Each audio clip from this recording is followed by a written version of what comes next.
Welcome, everyone. This is Juan Soto coming to you live from our southern headquarters in the Caribbean for the winter months. Thank you so much for joining us. I am a Microsoft Access MVP and expert in Microsoft Access and SQL Server. And this is our second session on Microsoft Access with SQL Server Academy.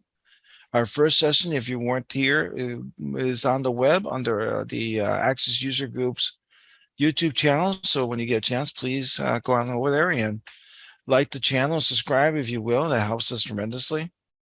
And basically, at the last session that we had, we did try having a session last month. I just want to clear this up, but the month before last, but we ran into technical difficulties, so that session is not recorded on the web. But our very first session in September talked about how you can this journey of optimizing access to work with SQL Server. Right? You just don't upload the data and your everything is going to be hunky-dory. You just link the tables. You really need to work at it. And so we talked about the number one thing you should do before you optimize the SQL Server, which is to solve access issues first. Make sure every table has a primary key. Make sure you have foreign keys defined. Make sure that there's no speed issues before you go to SQL Server, because otherwise it'll become worse, right? So we want to make sure you optimize access before you go to SQL Server. And then once you have migrated to SQL Server, we need to do a series of other things. And today's session is how to migrate your data to SQL Server using SQL Server Migration Assistant. So I'm going to share my screen now. Here, let's see, share screen. And let me pick. All right. All right, you should be seeing my screen here. All right, so there's several things that you need. Number one is you'll need to download the SQL Server Migration Assistant for Access. And I believe I have it here, but I have also in the, I'll paste all these links to all these programs you need. But when you go to this webpage, Microsoft SQL Server Assistant for Access, you hit this download button, you'll be asked to pick which one. Now, it's not obvious, but the one with the 86 in there is a 32-bit version of the program. So this is what Microsoft does. Sometimes they don't even bother doing that. Sometimes they don't put in 86. So there's two ways you can tell which one's the 32-bit version. One is it has x86 in the file name, and the other is it's usually the smaller of the two versions. Sometimes I'll see the same name repeated, and I know the smaller size is 32 and the larger size is 64. Now, I've already compiled a list of all these links, and I'm going to paste them into the window here. So let me bring up the chat window. And that way you guys can record that and copy paste into another window. So here, let me see, view. When I come to my southern border here, I switch to Mac. And that's how that's what I do. I just decided to buy a Mac, and so I have to relearn every time I move down here. So let me see if I can bring up the comment window. I'll get that to you guys. But basically, oh, here it is. Good. I got you now here. All right. I want to make sure that I'm watching the people who want to join us and make sure that they can join. So let me see. Share screen sharing. All right. Let me bring up the list here. Okay, chat. Okay, good. So here is all the links I promised you. So I just put that in the chat. And I want to make sure that I see anybody who's pending there. Looks like there's nobody pending. Great. All right. So now you know how to pick the right one, 32-bit. Can you guys give me a thumbs up if you see my screen? Thank you, George. All right. So that's one. The other one that you need to download, and again, it's in the list I just pasted, is the you may need this one. This is the Microsoft Access Database Engine 26 distributor. And so let me meet Scott here. So this also has two versions, right? And people may wonder, okay, which one should I download? It all starts with what version of Office you have. If you have 64-bit Office, then you get the 64-bit version of SQL Server Migration Assistant and the Access distributor. Now, this is what infuriates me about Microsoft. They're not consistent, right? In the prior download, you had x86. Here you have x64. So Notice that it also is the larger version, 79.5 megabytes. So obviously you want to download the right version, install which one. So you may or may not need the engine access engine distributor, especially if you're on 32-bit. I could not get the SQL Server migrations to work with 32-bit. So I uninstalled everything, installed Access 64. Now, to find out what version of Access you have, you bring up your Access program, click on Account, click About Access, and here you'll see at the very top, I have 64 bits. So that's how you can tell. All right. So today is second episode of the Access with SQL Server Academy.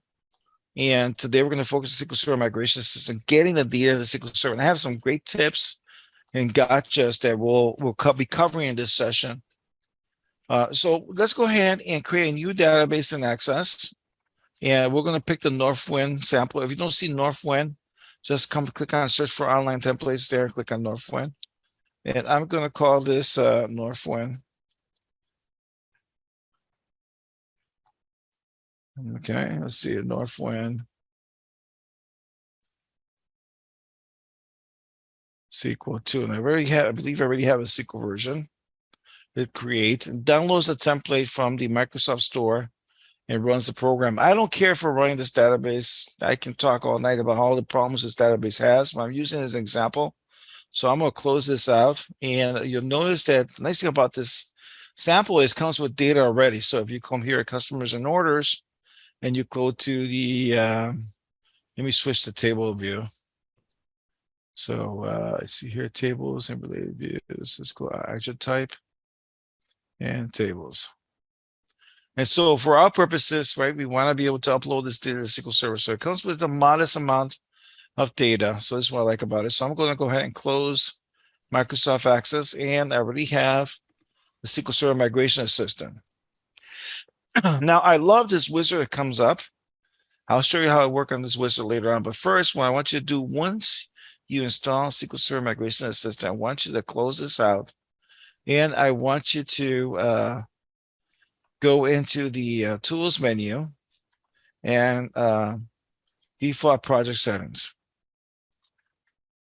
All right, nope, that canceled that. And that's not the default project settings, is the global settings here. Now, in this global setting, what this allows you to do is it allows you to assign defaults for different aspects of how it does it. And so here, confirm on assessment completion, and you can default these. You can play around with these settings. But this is what you could do here in global settings. Now, there is a default project. Let me see. Let me go back. So let me go back to default project settings. Let's see. Market. Okay, let me go pick SQL Server 2019. Okay. So here, I want you to click on migration, and actually, I want to do type mapping. All right, so this is where I really want to get to. Okay, so type mapping, on the left is Access, and on the right is the target type in SQL Server. Now, SQL Server does not have a bit field, right? So if it finds a bit field in Access, it's going to replace that with something else, the Boolean. So the Boolean, you have a Boolean field in Access, going to replace it with a bit field in SQL Server. A bit field in SQL Server only has two values, 0 and 1. A Boolean value in SQL Server in Access has -1 and 0, right? So it's not the same thing. So -1 in Access will be the same thing as 1 in the bit field in SQL Server. So I can come down this list and I can say, okay, date. I'm going to use datetime too in SQL Server, and decimal, I'm going to use float, goes on and on.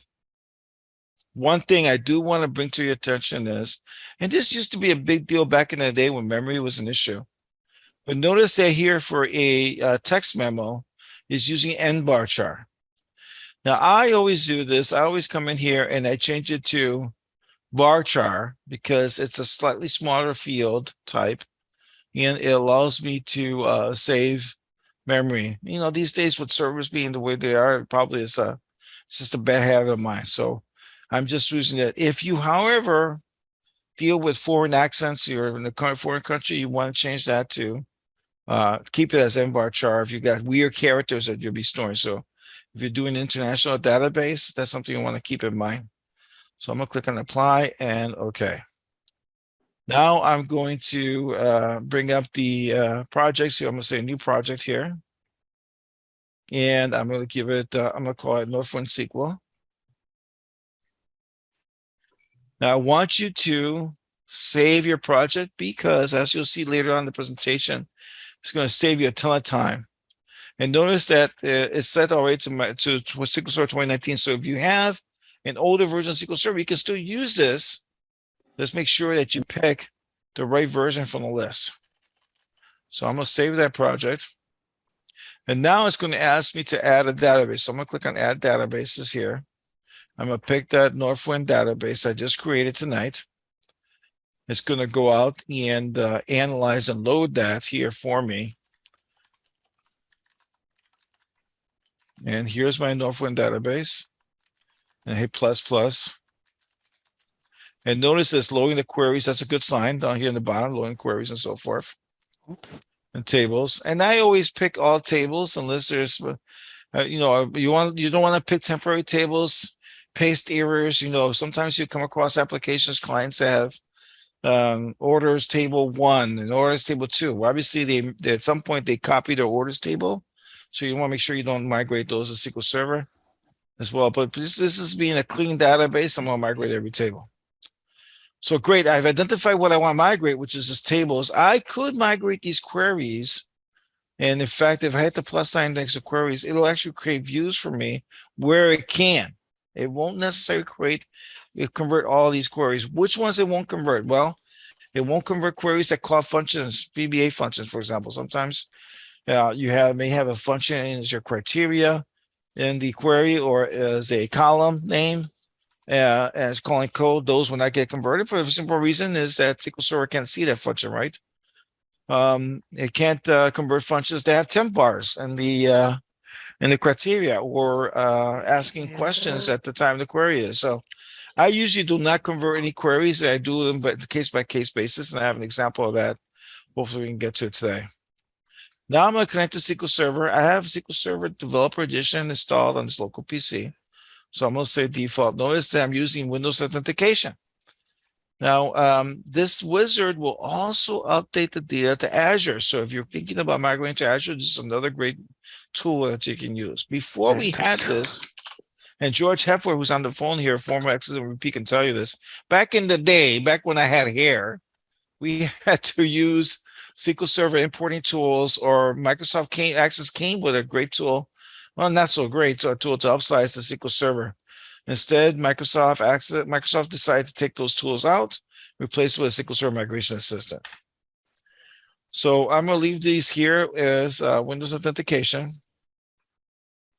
Now it's going to ask me, Northwind SQL is not on that database. That database is using the same name I've got, Northwind SQL, right? That I defined the first in the dialog box. If you do not have rights to create database on a server, this is going to fail. So what you can do is have the IT department create that database for you, have them make you a DB owner role, and then you'll be able to add tables, scripts, views, anything you need to. So I'm going to say yes to this. So it's going to create that table, that database. All right. And then you'll notice that here's the SQL Server. So here on the SQL Server, I got databases, and it'll list all my databases on the server. So these are all my databases here that I've done, including some Northwind SQL. So now I'm ready to convert and upsize. So what is it going to do? Well, because this is a brand new SQL Server database, there's no table. So this is going to actually create the tables for me, convert, load, and migrate. So I'll hit convert, load, and migrate. And then it's going to come back and say, these tables do not exist in SQL Server. Of course, I'm uploading them for the first time, so I didn't find all these tables.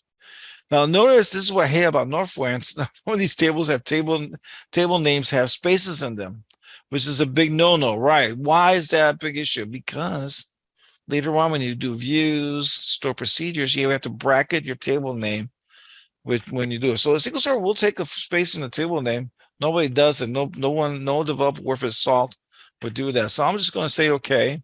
Yeah, I want to convert all these tables. So this is your second chance to not convert them if you don't want to pick them to do that temporary tables, so forth. Now, notice here that it's found 6 errors, 220 warnings, and 212 information messages. So then when they migrate the data, notice that they found 16 errors, 0 warnings, 0, right? So there's two aspects of this, right? They found 6 errors and select. So I'm going to take a look at that report. And I'll pick Microsoft Edge. All right. And so here, it actually shows you, it's a pretty neat report here, that they found 5 objects, right? When I click on that, it shows you the breakdown was error here. So let me see if I can. Customers, 12.5%, 1 object. Let's see here, employees. So I'm going to go to details. Okay. Object type table. Corrected 0%. Objects with issues 20. Object conversions, it says here in the table, right? And then you have a syntax conversion.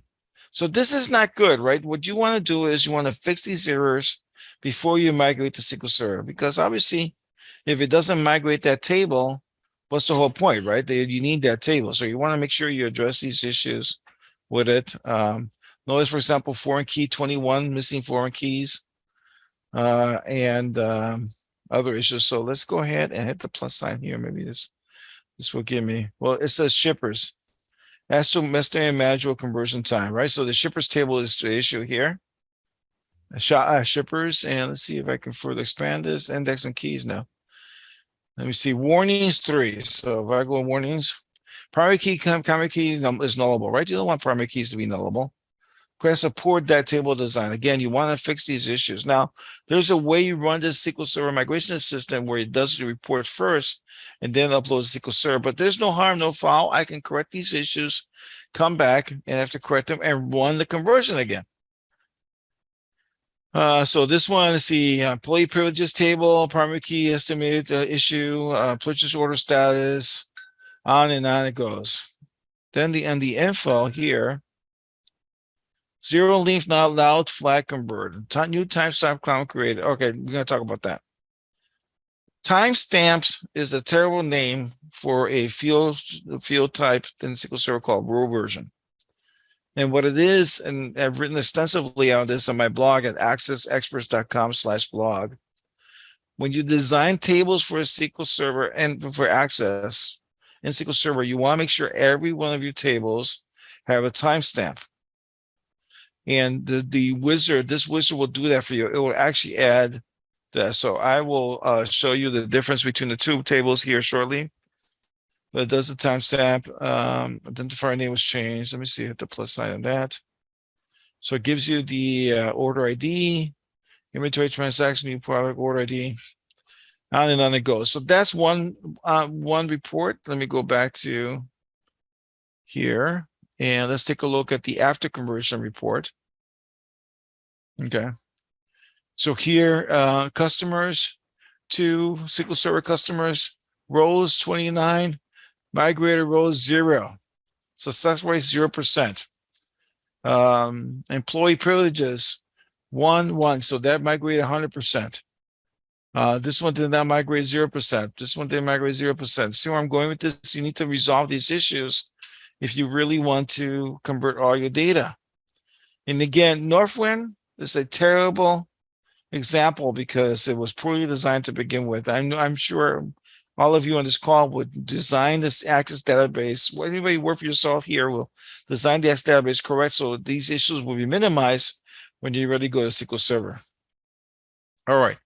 So I'm going to bring up SQL Server Migration. I'm going to close this. I'm going to bring up SQL Server Management Studio, which is one of the links I gave you in the comment chat here. And I'm going to already logged in. So I'm going to click here and look at my brand new Northwind SQL database and look at my tables. And here I'm going to put the customer table in design view. I right click. And you notice that the SQL Server Migration Assistant added a timestamp. SSMA underscore timestamp. It can be any name. What you can have to is have a table with 2 timestamps. Why is timestamp important? Notice that it's not nullable, right? So allow nulls no. Why do you need this? Because this tells Access when you're in a multi-user environment, if somebody modified your record when it goes to post your update. So imagine a scenario where you and a colleague are changing an order, the same order. The last person who saves the order wins, right? So he saves his order before me. I overwrite his changes when I save mine. Remember, you're using a linked table now with SQL Server, so the updates are not going to take into effect until you save, close a form, right? Or save, pressing Control S. So this is invaluable to avoid issues with timestamps. So anytime you create a new table in SQL Server, nugget number 1, make sure you have timestamp. Okay. Notice that this one is using nvarchar max. Remember we talked about you can use nvarchar max if you're doing international characters. And notice that the tables with spaces have brackets on them, which is terrible design. All right, let me see if I can find, there's several things that you also need, several gotchas. The next gotcha I want to talk about is bit fields. Bit fields need to be default 0 in SQL Server when you add a bit field, right? Okay, so let me say, for example, I add a new field here called inactive to the customer table, and I'm going to call it a bit field. And I want to make sure I uncheck the nulls. That's the nugget number 1. And nugget number 2, I'm going to come out here and I'm going to say default value 0. Right. And now when I save this, it allows me to do this. Now, this is a nice feature. This is how I learned T-SQL. You can configure the SQL Server Management Studio to show you a script of changes so that you can copy this. And when do we use this? Well, let's say, for example, a client hires us to update their SQL Server database. And they already have a SQL Server database in production, right? And so they will give me a copy, and then we'll work on it in our lab, and we'll make changes, and we'll store these scripts for all the changes we did. Now, this script is a script of me adding a table called inactive to this database, right? So if I go down this, notice that it has the alter table statement here, and I can go further, and it says add, right? The keyword add, inactive, bit, not null. So this is how I learned how to do T-SQL with all these scripts. So I save all these scripts. When I'm ready to roll out my changes to the customer environment, I give them all these scripts to their DBA, they execute them, and now they have the same database structure I have when I have done development. So this is an invaluable tool. I don't care about the changes. I'll say no. The table has now been saved. So the timestamp, nugget number 1, the bit field, nugget number 2, make sure you use datetime 2 for dates. And my personal favorite is to use, there is a currency field in Access. Let me bring up the Northwind database now, Northwind SQL 2. And I'm going to close this. Okay. So if I go into the orders table here, and I'll see that there is a currency here in taxes, right? Shipping fee. So if I go into SQL Server, I bring up the orders table in design view. So I'm coming here to orders, design view. That's been replaced by the money field. Same concept. And I like using money field rather than float.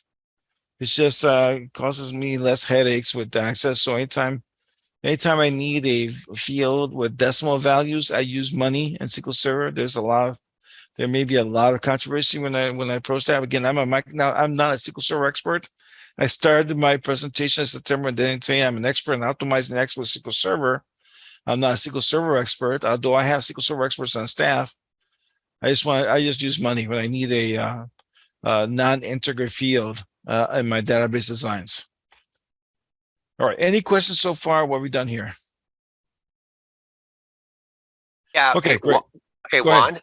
Yes. Good stuff. I do have one question on the query conversion, Yes. and you mentioned that it sometimes it will try to convert a view if it can. Will it? Does it have the ability to take parameters and make them a stored procedure? I guess not, because it wouldn't know the name. No, it wouldn't. So the technique there is you create the view, right? So in SQL Server, they're called views, and Access, they're called queries. You create the view without the where clause, without the parameters, excuse me. And then you link it to Access like a word table. And there you would create another query, use that source as a table, and then that query you can use parameters, right? So if you need parameters, create the query in SQL Server without them, link them to your Access front end. Then you can how can I say this? Use parameters in SQL Server. Let's go ahead and try converting one of these. Let me see. I'll just pick one at random here. So I'll do this, and I want to show you this query. So I'm going to go here, query, convert, load, and migrate. I've only picked one query called invoice data, right? Didn't find that in the database there, right? So I'm going to click on OK. That's expected. All right. All right. One error, right? Let's see what the errors are.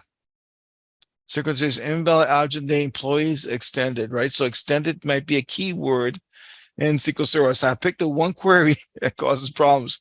Let's go and try another query. So the one that doesn't have extended in there. So let's say order price totals. This is why I don't like doing it this way. I'll show you later on in the course how I do my my queries in SQL Server. All right, I'm clicking OK. Another error, another one. I mean, this just goes on and on. Wow. You know, all kinds of problems. Yes. There's a query called extended. It's what is it? Employees extended. Yeah. That's what it's looking for. All right. So let's go ahead and create this one first. You could stack your views. I don't like stacking my views. This is what's called view stacking, because that's what that's what everybody does when they first start with SQL Server. They do the same thing they do in Access. You know how sometimes you have to create a report, and you have first you have one query that does totals, and then you do another query where you link that first query with the customer table, and then the last query is the one you bind to the report. So every time you execute the report in Access, it starts that query chain from the first one. You can do the same thing in SQL Server. You can make multiple views. You can have one view refer to another one, and so forth. But I don't like doing that. I'll be explaining that in February 15th. In February, we're meeting on the Wednesday after Valentine's, because I'm an emotional guy. I like having my Valentine's free. So Tuesday the 14th, I will, it's too close to my 37-year anniversary with my wife, and so I'm going to take it off, but we're going to be meeting the next day. All right. So, So now I've moved this data. Now, why did we save the project? Because I want you to think about the scenario. You got hired to convert this database in Access, which is mission critical. And it's going to take you time, right? You're going to take a copy of the database. The client gives you a copy of the database, or you're either remote into the client network, which is what I prefer to do. I don't like taking copies of people's stuff. I tell them, and in my proposal, I tell them, you will grant me VPN access. You will, or remote desktop connection, or splash top. You will provide me with a PC with an Office 365 license, or remote service, remote desktop connection. I define these things in a proposal. So when they sign the proposal, and we start the project, there's no if, buts, or ands. I already know what I want, and they're obligated to give it to me. Otherwise, they're in violation of the contract, right? And so that way I go to IT and says, well, here it is, signed. You guys signed this contract. It means you have to give me this, this, and that. And you have to give me a network login and so forth.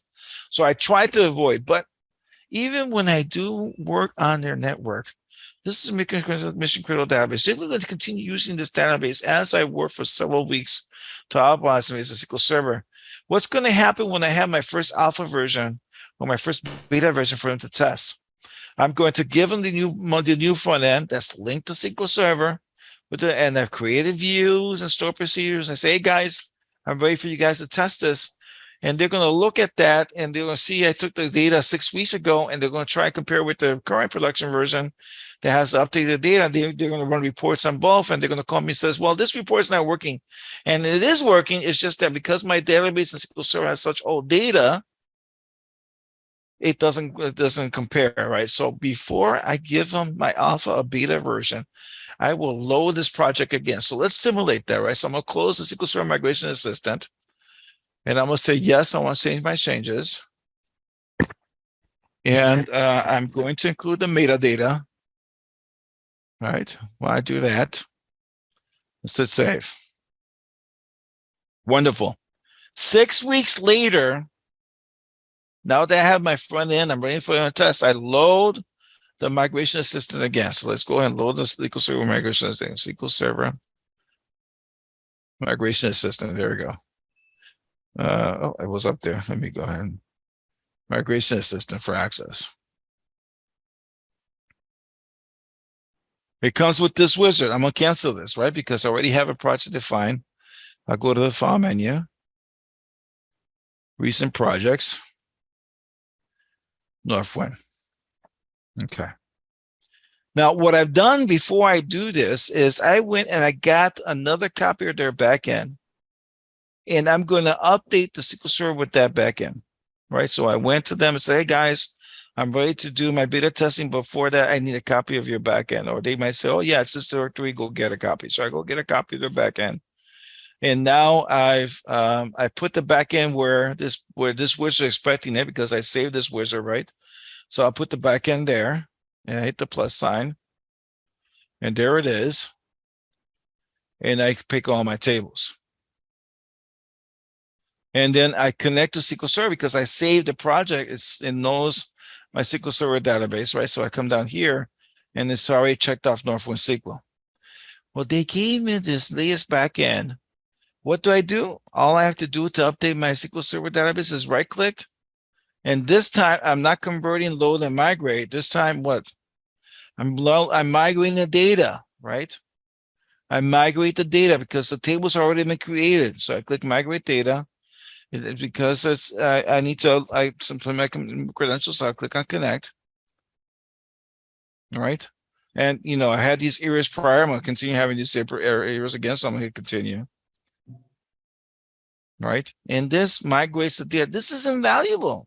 In the old days, back in the old days, this would have taken us hours to create queries to update the data. With this, it updates all the data to SQL Server, and I'm off to the races. However, after you did the first backend up pass, and if you modify those tables in SQL Server, all bets are off, right? Because now it's not the same table, and the data may or may not fit. If you add new columns like I did, they might rerun to run initials. Keep that in mind. That it's not ideal. So that's why I always say, make sure you modify your backend first. Add primary keys, foreign keys, any missing fields before you create your first SQL Server database. That way you can come in here, and when you're ready to do beta testing, you upload the data again. Now, I will do this several times in the project, right? Because beta testing can take weeks. They'll come back and they'll say, Juan, we got these issues, I'll fix them. And then a week later, I need to upload the data again, right? Because I wanted to run the same report, and then both reports I wanted to be exactly the same dollar amount, same orders, account, everything.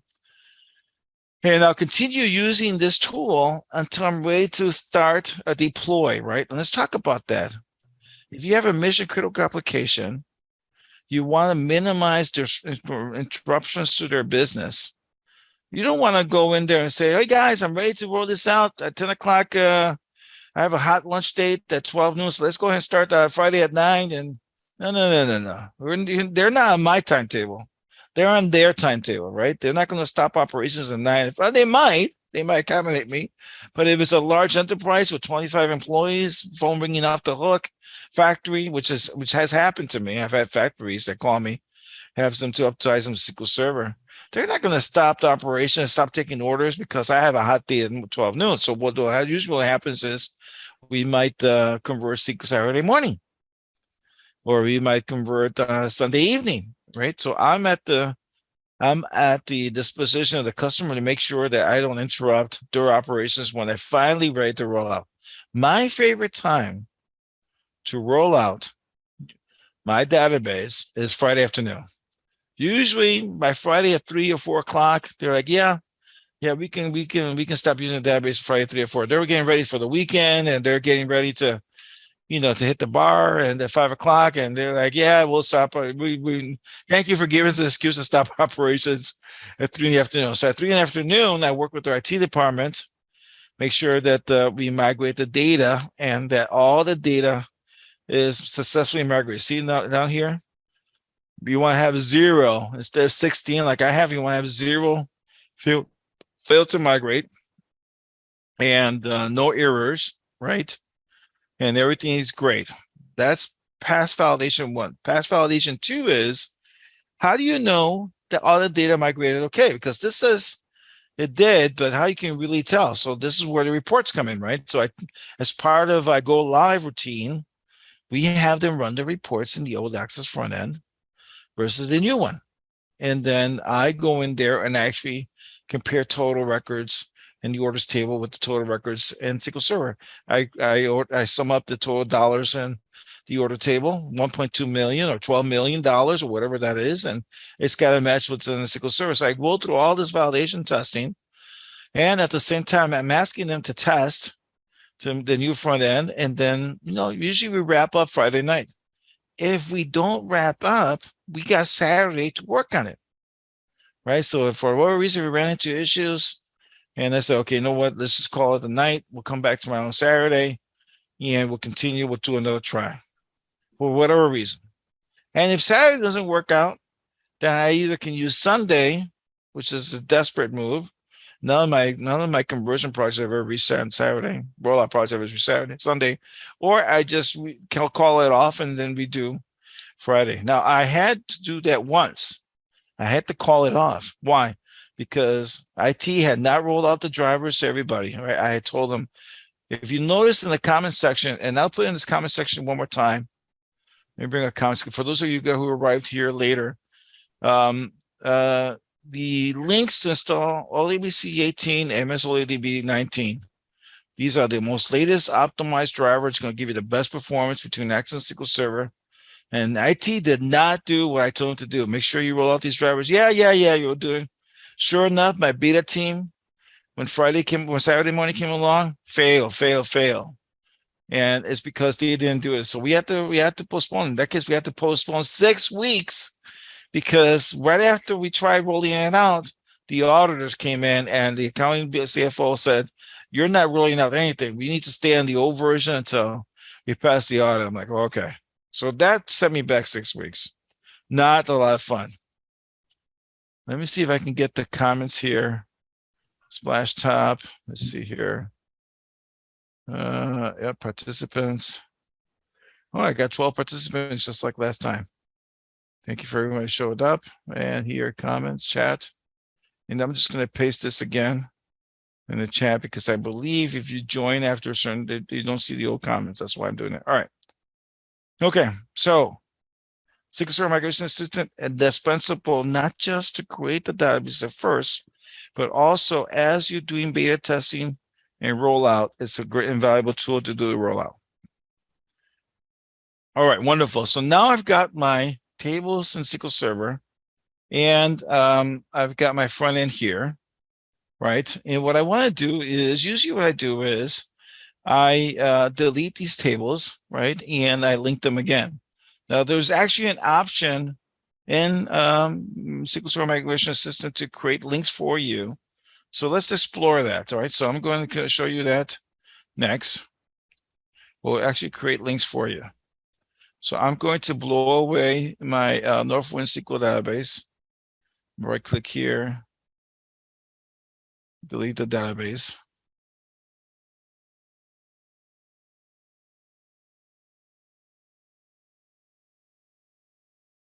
And because Migration Assistant is in there, it won't let me do it. So let me close Migration Assistant, not save my project. There's a table locked there. All right, then now it execute. Okay, great. All right, let's see if that window is up. No, okay, good. All right, so I'm going to launch my migration assistant again, and I should have pinned it to my taskbar. So let me show you what I mean by that. SQL Server Migration. Of course, I can't spell migration now. And it needs to be Server Migration Assistant. All right. This time I'm going to right click here, and I'm going to pin it to my taskbar. Pin to taskbar. Okay. All right. So I already have a project, right? So I'm going to overload my project. Recent projects. Okay. All right. Okay, so I'm going to click the plus sign here. Plus sign there. Northwind, and select all my tables. All right. And you can change specific settings just for this project by going to project settings, very similar. Okay. So, the wizard does this. Let me see if there is a option here when I do the convert, load, and migrate. Oh, it says link tables there, right? So let's go ahead and convert the load, and migrate. It looks like it did not delete my database. Let me see. Let me refresh here. Refresh.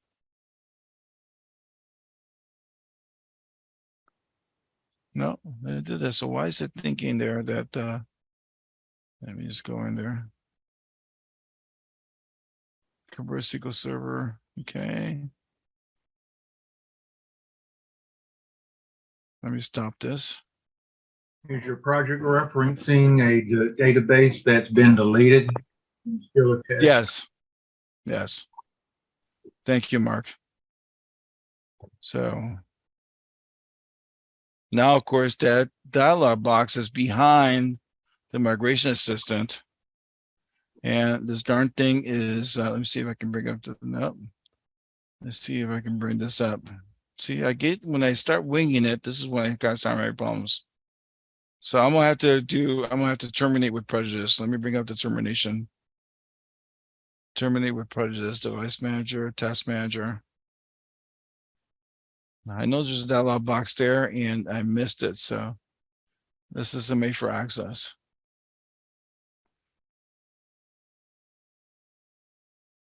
And task. There's a reason I want to show you the linking. So I'll just create a new database from scratch here. I'll go back in here.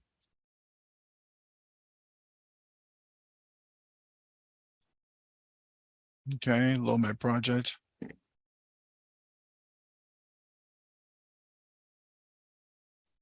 Okay. It could be like Mark says that the database has been deleted and therefore it's having issues. Mark Edwards is on here today, joining. He actually works for IT Impact. Mark, appreciate you being here today. Thank you. Sorry I'm late. No worries. So it looks like it's going to be picking here. So let me see if I can pick another database, or it doesn't look like it can do this. So I'm just going to go ahead and do the conversion, and maybe it'll ask me for the database name. Okay, I'll just overwrite all. All right, let's overwrite all. It creates the database. Okay, connect. Not sure why it's taking forever to connect to SQL Server. This is where my presentation runs off the rails when it doesn't go like this. Okay. Oh, for SQL request by login failed. Let's see, encrypt connection, cancel. I was hoping that it would automatically create the database. I may have to rename it. So let's see if I can rename it here. Synchronize with database, advanced object selection. Doggone it. Let's see if I go into project properties. So here I'm going to go into file, tools, project settings. Project information, Northwind SQL. This doesn't look like it's going to let me edit. Anybody, Mark, do you know a way we can edit this or no? But you basically have to have your SQL Server set up. I have never used SSMA to create a database. I've always created the database in SQL Server Management Studio and then referenced it in SSMA. Okay, let's go and do that. Okay, I'm actually going to close the database, the Access database, because I wanted to link the tables. All right, I've created Northwind SQL again. All right, I'm going to right click, convert, load, and migrate. Okay, connect. All right, very nice. Yep, we know it's going to do all these error messages and close. Okay. Now what I want to do is link the tables. So I'm going to click on link tables. And we're going to pick authentication mode, Windows authentication, right? Windows integrated, I guess. No. Why is it doing this? Let's see, Active Directory. SQL Server, come on, man. I've never tried this because I usually use DNS connections. Let's see, Windows integrated. Let me see if I do okay there. Okay. Linking backup complete. All right. Operation failed. I don't know why it says that. Let's go and open the front end again.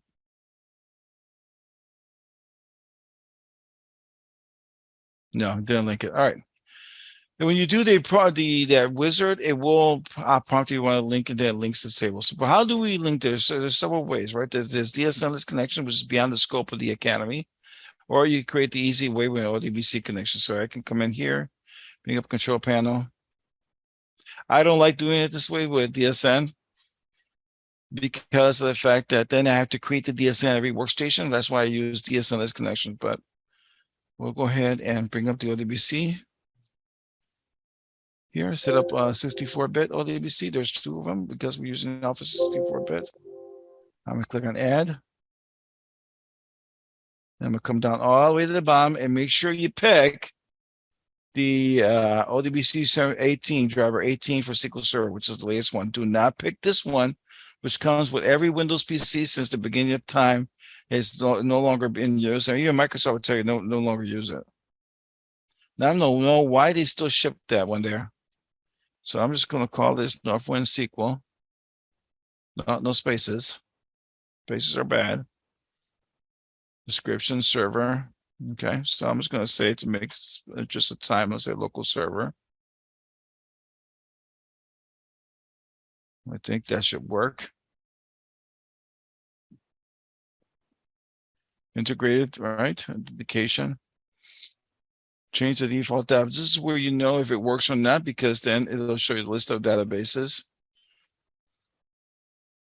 If not, I'll have to use the database name, right? The server name. So the server name here is desktop-4ETVB50. And of course, local is not using it. So let me see if I go back here. Got the error message. Let me go back. Maybe it's just local.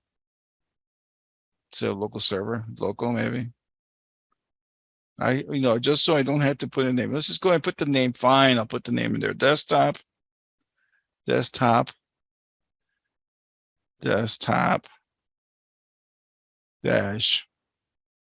4EV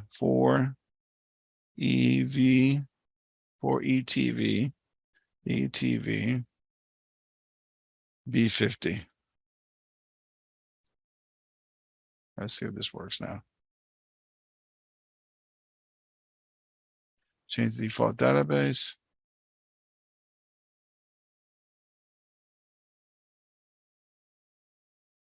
If you install multiple instances on your SQL Server, you'll see which instance you're logged into. You want to make sure you do it into the right instance, right? So if you have multiple instances on that server, SQL Server name pipes provided could not open the SQL Server, connection failed. Now this could be because I installed SQL Server and I have not opened it up to connections. It comes closed and tight, and you need to open the service up. So let me go ahead and cancel this. Well, I'll leave it there and bring up the SQL Server configuration tool. Now, usually what happens is that SQL Server configuration tool, is that a separate tool that I have to download? No, connection manager. Let's see, connection manager. Configuration manager. SQL Server configuration manager. Do I have to download that as a separate download?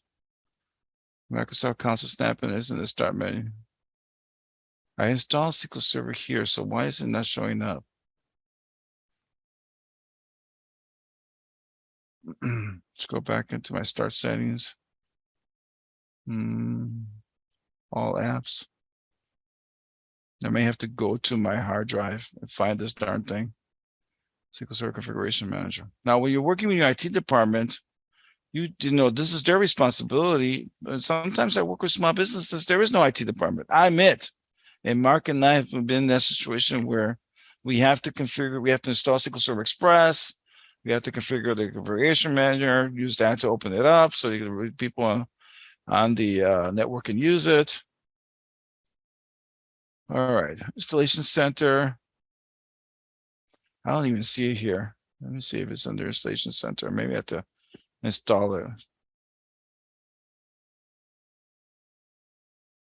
Hardware and software requirement, installation, tools. Let's see, tools. Okay, so install SQL Server Management Studio, Management Studio, SQL Server Management Studio. System configuration checker installed. Let's go back to installation. Install SQL data tools. Launch the download it. Probably need to use SQL Server, upgrade from previous install SQL Management Studio. Let's do this.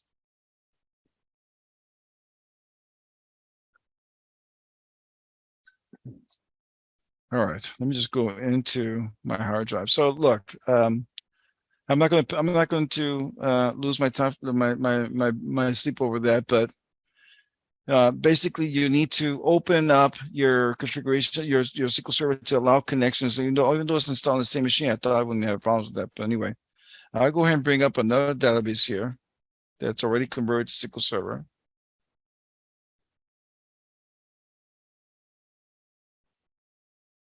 All right. These are DSN lists, and if we have time, we'll probably discuss this in February, our session in February, how to use DSN list connections, right? So notice if I hover over this one is also using DSN. I'm sorry, this is not the DSN, this is using the DSN.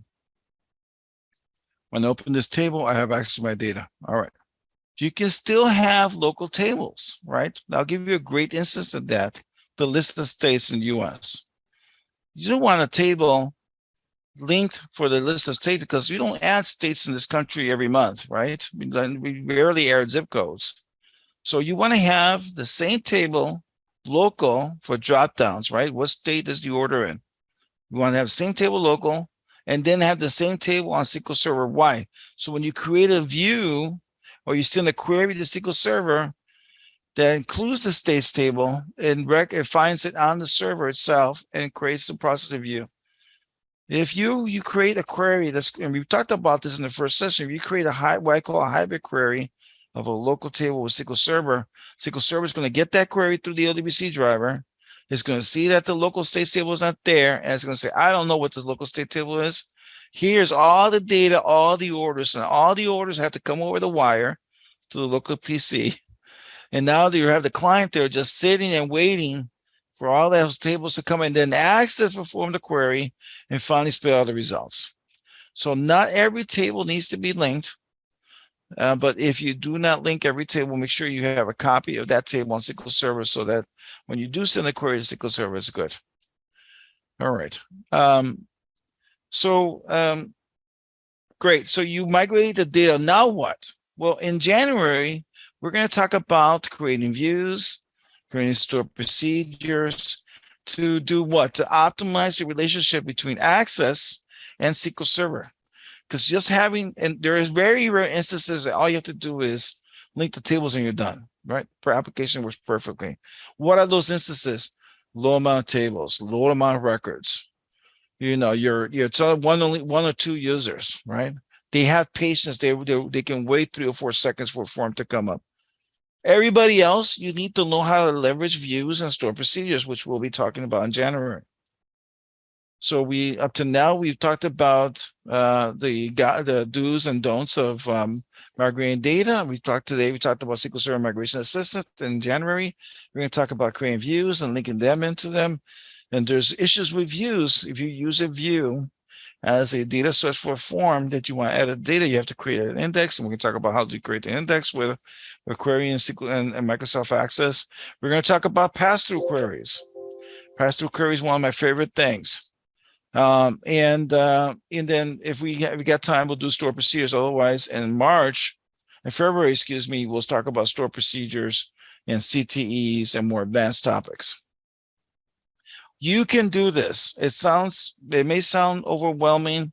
It may sound difficult, but I was in the same boat as you were, and I have far less resources than what you have right now. I've documented a lot of this stuff on my website at accessexperts.com/start here. I have a compendium I have videos, I have blog posts. If you go to start here, the URL accessexperts.com/start here, you can read up on that and read up on this. And I convert to talk about this latest thing. Some of that stuff is dated because now it's ODBC 18 with MSOLEDB 19. And in February, we're going to talk about the framework I created called Easy AD ODB. So still a lot of things to do. We may have to extend the Academy into March. But, don't get dissuaded. This is a wonderful journey. This is a wonderful journey for any Access developer to be able to learn how to optimize Access with SQL Server and really turbocharge, because the best thing that ever happened to Access was SQL Server Express. And remember the first time in September when we started this academy, I said, people ask me, what version of SQL Server should I get? The one you have. Because the one you have is going to run circles around the Access database engine. So if all you have is SQL Server Express, and SQL Server Express can only use 4 cores, 1 CPU, only 1 gig of RAM, that's still going to run circles around your Access backend. And because it'll hold 11 gigabytes of data. I had a potential customer call me up, and they use a spreadsheet to run their factory. They have a $14 million factory that started in the garage. They use a spreadsheet, and they're using SQL Server Express. Works fine, works great, no problems whatsoever. You can put 20, 25 users on there. Once you get to 100 users, then you have to upgrade. But I can count on one hand the customers throughout the 32 years I've been doing this that had to upgrade from SQL Server Express to a full-blown license of SQL Server. And then later on this year, we're going to talk about Azure, how to really turbocharge your application Azure. Azure has its own issues because you have latency involved, right? I run this on a local SQL server. It's going to be the best of every world, all worlds, right? Because the local SQL server is there. I'm on the local network. Connection is great. But when I move this data to Azure, now I have a latency factor involved, and Access was never designed to work with Azure. Access was here before the internet was here. Heck, Access was here when I had hair on my head. So that'll tell you how old Access is. And so we're going to talk about how to optimize Access with Azure in the cloud. It works fine. We do it all the time. Mark and I, we have projects at IT Impact. We help customers migrate their data to Azure all the time. It is doable. We're going to talk about the 3-second rule in March, or we get around to it. Our last session will be in May. And then we take a summer break for June and July off, and we're back in September. So let's go open up for questions. You guys have any questions so far about SQL Server Migration Assistant? Moving to SQL Server. Now's your chance. All right. Did you guys like the session? Oh yeah, good stuff. All right, good. All right, well, if you like it, make sure you tweet about it. Make sure you go on LinkedIn, join that LinkedIn group. We have a LinkedIn group called Access with SQL Server. Make sure you make a comment there. Let people know this was a wonderful session. We're going to record this. George Hepworth, thank you so much. He's my editor. He uploads these videos. Usually he uploads this next day, because right now it's so early in California. Right now it's almost 8:30 here in Puerto Rico, and 9:30 here in Puerto Rico, but it's a lot earlier for George, and he might have this up and ready in the cloud by tomorrow. Oh, He doesn't have to. Not this week. I've got too much on my plate. I was just going to comment. It probably won't be till Saturday that I can even work on it, but I'll get it done as soon as I possibly can. So George got a hot date, and he won't be able to do it until Saturday. Yeah. I completely understand, George. You go for it. Yeah, I've got a 3-month-old granddaughter that needs babysitting. Very nice. Thank you so much, George. All right. Well, this has been it for me. SQL Server Academy Part 2. And next month in February, remember, it's going to be February 15th, not the 14th. 14th is Valentine's Day. Make sure you take your significant other out or cook for them like I do. And see you back then. So long, everybody. Thank you very much.